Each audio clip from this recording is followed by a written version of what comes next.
Donald Trump, je répète, désespéré, implore le soutien de l'OTAN.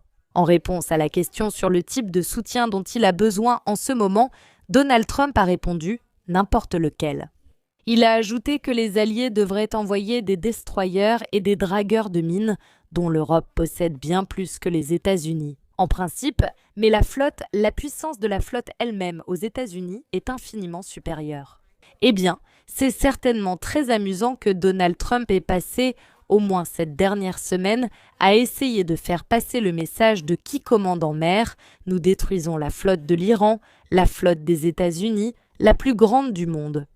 Pour maintenant essayer de demander de l'aide aux pays de l'OTAN elle-même, à propos de laquelle, justement, il n'a pas parlé en des termes très flatteurs ces derniers, mois, voire années, puisqu'il critique l'OTAN depuis très longtemps. Je voudrais aussi qu'il y ait des personnes qui aillent neutraliser tout agresseur se trouvant le long de la côte, vous comprenez, iranien, c'est-à-dire Donald Trump ne demande pas seulement de l'aide à l'OTAN, mais il insinue, il précise, disons-le ainsi, quelque chose de plus.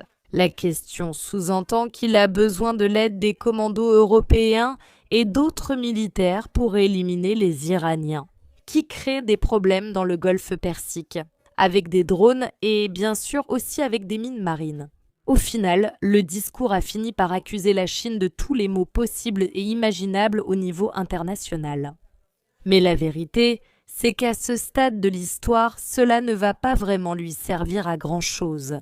Donald Trump devra accepter à un moment donné que les États-Unis ne peuvent tout simplement pas parcourir le monde en essayant d'imposer leur volonté. Et ce dont il a besoin, avant tout, c'est de s'asseoir et d'essayer de parvenir à des accords avec sa propre population.